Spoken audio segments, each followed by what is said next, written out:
3, 2, 1. Hey guys, my name is Evelisa. I go by Eve and I'm a student researcher working with Lehman.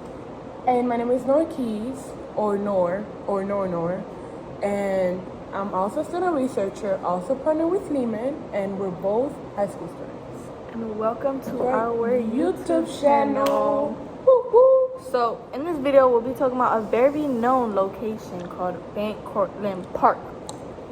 Courtlandt Park, baby.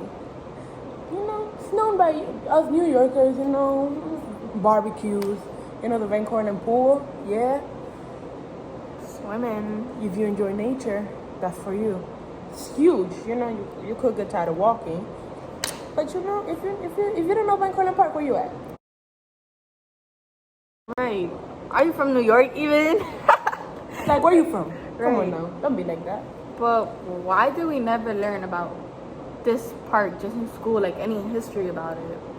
Well, I'm not sure why, but I'm sure that there is a lot of history in this park, which is what we will be talking about today. You know, Van Courtlandt Park, like the land itself, was bought by New York way back in December 12th of 1888, I believe. Yeah. And the park was named after a white rich dude. Which, by the way, were very common back in the day. And still are. But anyways, he and his family were the Van Courtlandts.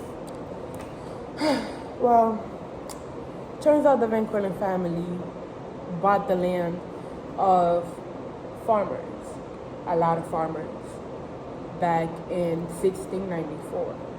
So like they lived on the land for a long time. A lot of time. A couple hundred years. Before that though, the land now named after the buyers had a lot of history that has been forgotten, like totally just vanished. But how did they get this rich to have a whole park named after them and a street? Well, they had slaves. Damn. Yeah. Okay. I might elaborate. They had like a lot of slaves, and you know the slaves, they would take care of the crops and grow the crops and farm the crops and take care of the land, make sure it's fertilized, make sure you know it's good, it's healthy. But they got rich of like this one enslaved family. You know what they did? Most of the economy, you know, surrounded them. And we're going to tell you why. Their names were Hester and Piero. So Peter came along like after. So we'll talk about that later. Hester was known to be a house slave. Justice for my girl Hester. And then Piero was running the mills, VC mills. Well, if you don't know what she's talking about, a mill is, well, back in the day, a mill, I don't know if they're still on today, to be honest. I doubt it. But like back in the days, by mill, they mean like two stones, huge stones. They had like little sharp wedges, like both stones, and then those wedges would be facing each other, one on top of the other. And they would be rounded, like they would go around in opposite directions, grounding wheat. And this would make flour. And yeah, and the reason that they got so rich off of that was because it was so rare. Like Piero was one of the only ones that knew how to do it, like back in the day, in the area. Yeah, that takes a lot. But like, who were they really? Well, I know my girl Hester, she was a house slave.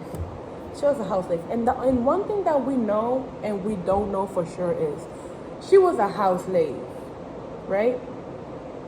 So there may have been a possibility that she stayed in the slave headquarters on the attic of the Van Courtlandt mansion that still stands up to today. And we're going to show you a picture of the attic, just to show you in what conditions they actually lived. And we still don't know how many slaves at the time were like staying in that one room. Imagine the winter. Oh, hell no. Imagine the summer. Oh God. Oh my God. So, Piero ran the mill and was a part of the African enslaved community. And then they had a son named Peter. Mr. Peter. He came along like, you know, a while after. Yeah. Yeah. He also worked with them, but like, I have a quick question out of curiosity. So when the Courtlandts died, what happened to them? Did they die too or something? Like, Well, okay. So I know a lot of people might ask this, but like, when the owner of the slave died, the enslaved itself would be mentioned in the will. So they will be mentioned in the will, like, you know how you mentioned, oh, my house to this person. Like, they were property. They weren't people, like, with their own mentality and rights. They were literally property. They were like a chair. For example, like, Hesper and Piero's family was passed down from Jacobus and Courtlandt to Frederick Van Courtlandt. wow. That is so unfair. Where is the justice? Where is the freedom? Well, that's a story for another day. So subscribe to our YouTube channel.